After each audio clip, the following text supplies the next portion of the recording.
Ang buong mundo ay muling nagulantang matapos ang aksyon ng Israel laban sa lider ng Hamas na si Ismail Haniyeh. Ang hakbang na ito ay nagdulot ng matinding galit at banta mula sa iba't ibang bansa, lalo na sa gitnang silangan. May mga nagsasabing maaring mabura sa mapa ang Israel dahil sa ginawa nilang ito, isang kaisipang nakakakilabot pero hindi imposibleng mangyari. At para lalo pang paigtingin ang tensyon, ang Russia ay umano'y nagpapakita ng suporta sa Iran sa kanilang mga plano. Ano nga ba ang magiging kinahinatnan ng pangyayaring ito? Ang hidwaan sa pagitan ng Israel at Palestine ay isang matagal ng suliranin na nakaugat sa mga alitan sa teritoryo, relihiyon at pambansang pagkakakilanlan. Ang Hamas, isang militanteng organisasyong Palestino, ay matagal nang nangunguna sa pakikibaka laban sa inaakalang pang-aapi ng Israel. Si Ismail Haniyeh, bilang isa sa mga pinuno ng Hamas, ay naging mahalagang figura sa labanang ito, isang taong patuloy na nagtatanggol sa karapatan ng mga Palestino at tumututol sa mga aksyon ng Israel. Samantala, tinitingnan naman ng Israel ang Hamas bilang isang teroristang organisasyon na responsable sa maraming pag-atake laban sa kanilang mga mamamayan. Sa paglipas ng mga taon, ilang operasyon na ang inilunsad ng Israel upang pahinain ang Hamas at pigilan ang mga rocket attacks mula sa Gaza. Ang pag-target sa mga mataas na opisyal ng Hamas ay isang estratehiya ng Israel upang pabagsakin ang grupo at maistorbo ang kanilang operasyon. Kamakailan, kumalat ang ulat na tinarget ng Israel si Ismail Haniyeh, isang aksyong nagpapakita ng tapang ngunit puno ng panganib.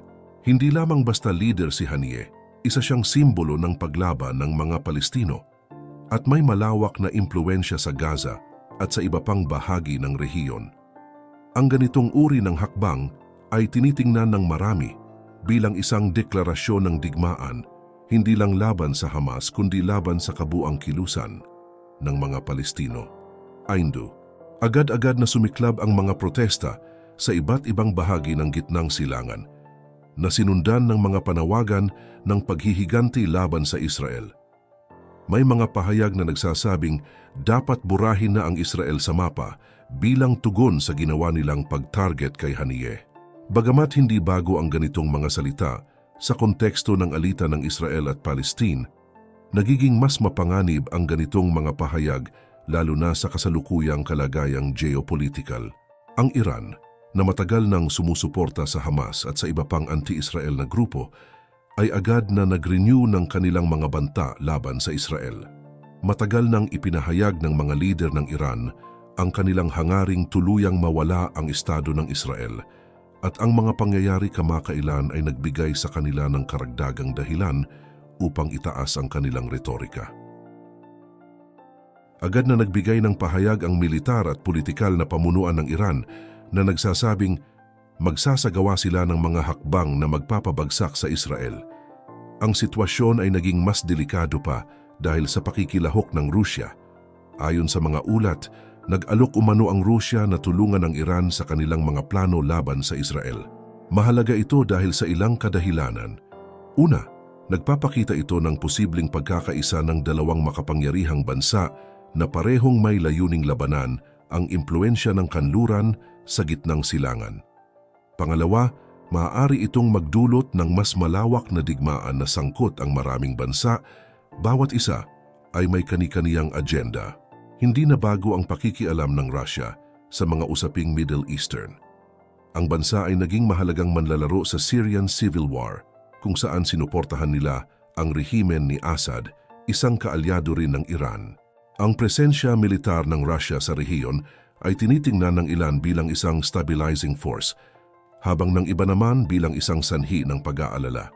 Sa pamamagitan ng kanilang pakikiisa sa Iran laban sa Israel, tila pinoposisyon ng Russia ang sarili nito bilang isang balanse sa impluensya ng Estados Unidos sa rehiyon. Ang ideya na mabubura ang Israel sa mapa ay nakakatakot, ngunit mahalagang isaalang-alang kung ano ang maaaring mangyari kung seryosong subukan ng Iran at mga kaalyado nito ang naturang plano. Ang Israel ay isang estado na may armas nuklear at may napaka-advanced na militar.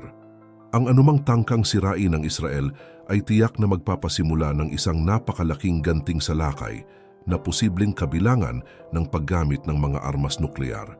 Ang ganitong senaryo ay hindi lamang magdudulot ng pagkawasak sa rehiyon, kundi maaari ring humantong sa isang pandaigdigang labanan.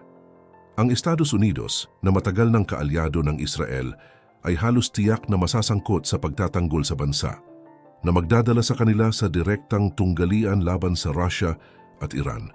Ang ibang mga bansa tulad ng Saudi Arabia at Egypt ay mapipilitang pumili ng panig na posibleng magdulot ng mas malawak na digmaan sa gitnang silangan. Bukod sa mga implikasyong militar, magkakaroon din ng matinding epekto sa ekonomiya. Ang gitnang silangan ay isang pangunahing tagapagtustos ng langis at gas sa buong mundo, at anumang kaguluhan sa rehiyon ay maaaring magdulot ng krisis sa enerhiya sa buong mundo. Ang pagtaas ng presyo ng langis at iba pang mga produkto ay maaaring magdulot ng global recession. Ang makataong epekto ay magiging napakalubha rin. Ang isang malawakang digmaan sa gitnang silangan ay maaaring magresulta sa milyon-milyong kaswalti, kapwa militar at sibilyan. Ang rehiyon na tahanan na ng napakaraming refugee ay lalo pang magkakaroon ng krisis. Magiging hamon para sa pandaigdigang komunidad ang pagbibigay ng tulong at suporta sa mga apektado ng labanan. Sa kabila ng mga posibleng panganib, mahalagang isipin kung bakit piniling gawin ng Israel ang hakbang na ito laban kay Ismail Haniyeh. Maaaring pinaniniwalaan ng Israel na si Haniyeh ay isang susi sa pagpaplano ng mga pag-atake laban sa kanilang mga mamamayan, at ang kanyang pagkamatay ay magpapahina sa kakayahan ng Hamas na magsagawa ng mga operasyon. Posible ring ipinapakita ng Israel na handa itong gumawa ng malalakas na hakbang upang ipagtanggol ang kanilang seguridad. Gayunpaman, ang desisyon na ito ay puno rin ng mga panganib. Alam ng mga lider ng Israel na maaaring magdulot ng malaking labanan ang ganitong aksyon, at maaaring napag-isipan nila na mas malaki ang benepisyo kaysa sa mga panganib. Posible rin na umaasa ang Israel sa kanilang malapit na ugnayan sa Estados Unidos upang pigilan ang anumang seryosong ganting salakay. Ang suporta ng Estados Unidos sa Israel sa mga aspeto ng militar at diplomasya ay mahalagang salik sa mga estratehikong hakbang ng Israel. Iba-iba ang naging tugon ng pandaigdigang komunidad sa mga pangyayaring ito. Ang ilang bansa, partikular na ang mga mula sa kanluran, ay nagpahayag ng suporta sa karapatan ng Israel na ipagtanggol ang sarili laban sa mga teroristang organisasyon. Gayunpaman, marami rin ang nagbigay ng matinding pagkondena sa pagpaslang kay Haniyeh, na sinasabing lalo lang nitong palalalain ang karahasan at magiging hadlang sa pag-abot ng mapayapang solusyon sa alitan. Ang United Nations ay nanawagan para sa pagpipigil mula sa magkabilang panig at nagmungkahi na magbalik sa negosasyon. Ang posisyon ng UN ay nagpapakita ng mas malawak na konsensus sa pandaigdigang komunidad na ang solusyon ng dalawang estado ang tanging viable na paraan upang makamit ang pangmatagalang kapayapaan sa rehiyon. Gayunpaman, sa kabila ng mga pangyayaring ito, tila malayo pa ang pagkamit sa layuning ito. Sa gitnang silangan, ang mga reaksyon ay iba-iba rin. Ang Iran at ang mga kaalyado nito, tulad ng Hezbollah sa Lebanon, ay lantaran ang pagkondena sa Israel at nangakong gagawa ng aksyon. Ang iba pang mga bansa tulad ng Saudi Arabia at United Arab Emirates ay mas maingat sa kanilang mga pahayag, nananawagan para sa dialogo at mapayapang resolusyon sa alitan. Ang kanilang mga tugon ay nagpapakita ng kanilang interes na mapanatili ang katatagan sa rehiyon, lalo na't ang mga bansang ito ay may mga kasunduan sa Israel at ayaw ng lumalawak na kaguluhan. Para sa mga tao sa Gaza na matagal nang nagdurusa sa ilalim ng blockade at paulit-ulit na karahasan, ang pag-target kay Haniyeh ay isang masakit na paalala ng kanilang kahinaan. Maraming mga Palestino ang hindi lang nakikita si Haniyeh bilang isang leader ng Hamas, kundi bilang isang simbolo ng kanilang paglalaban sa okupasyon. Ang kanyang pagkawala ay malalim na mararamdaman, hindi lang ng mga taga-suporta ng Hamas, kundi pati na rin ng maraming Palestino na nakikita siya bilang tagapagtanggol ng kanilang mga karapatan. Sa Israel naman, nararamdaman ang takot sa posibleng ganting salakay. Matagal nang nabubuhay ang mga mamamayan ng Israel sa ilalim ng banta ng mga rocket attacks at ang posibilidad ng isang malaking digmaan laban sa Iran o mga proxy nito ay nakakatakot.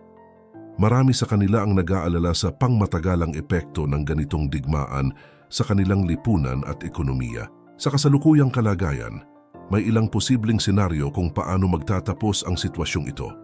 Ang isang posibilidad ay magsagawa ng ganting salakay ang Iran sa tulong ng Russia laban sa Israel. Maaari itong maganap sa pamamagitan ng missile attacks, cyber attacks o direktang aksyong militar. Ang Israel ay tiyak na magbibigay ng napakalaking ganti na magreresulta sa isang malawakang digmaan. Ang isa pang posibilidad ay magpakita ng pagpipigil ang magkabilang panig at subukang bawasan ang tensyon. Maaari itong mangyari sa pamamagitan ng diplomatikong pagsisikap tulad ng back-channel negotiations o mediation ng isang third party. Ang pandaigdigang komunidad ay maaari ring maglaro ng papel sa pagpapakalma ng tensyon marahil sa pamamagitan ng United Nations o iba pang international organizations. Ang pangatlong posibilidad ay manatiling tense ang sitwasyon ngunit hindi mag-escalate sa isang full-scale na digmaan. Sa ganitong senaryo, magpapatuloy ang heightened rhetoric at military posturing ngunit walang aktwal na labanan. Sa ilalim ng senaryong ito, asahan ang patuloy na pagpataw ng mga economic sanctions at iba pang anyo ng pressure sa mga sangkot na bansa. Habang nagmamasid ang buong mundo sa mga pangyayaring ito, malinaw na nakataya ang hinaharap ng gitnang silangan. Ang mga aksyon ng Israel, Iran at Russia, pati na rin ang tugon ng ibang mga bansa sa rehiyon, ay maghuhubog sa kinabukasan ng rehiyon. Sa kabila ng mga tensyon, marami ang naniniwala na ang kapayapaan at seguridad ay maaaring makamit sa pamamagitan ng diplomatikong pagsisikap at dialogo. Ngunit habang patuloy na umiikot ang gulong ng digmaan, ang mga ordinaryong mamamayan ng Israel at Palestine ang patuloy na magdurusa. Sa gitna ng lahat ng ito, nananatili ang pangarap ng isang payapang gitnang silangan, kung saan ang mga anak ng magkabilang panig ay hindi na kailangang mamuhay sa takot.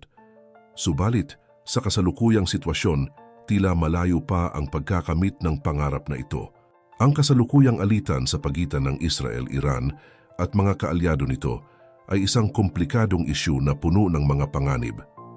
Ang aksyon ng Israel laban kay Ismail Haniyeh ay nagpalala sa isang sitwasyon na dati nang puno ng tensyon. Sa kabila ng mga pangyayaring ito, nananatili ang pag-asa na maaaring magkaroon ng isang mapayapang resolusyon, ngunit ang landas patungo rito ay puno ng mga balakid.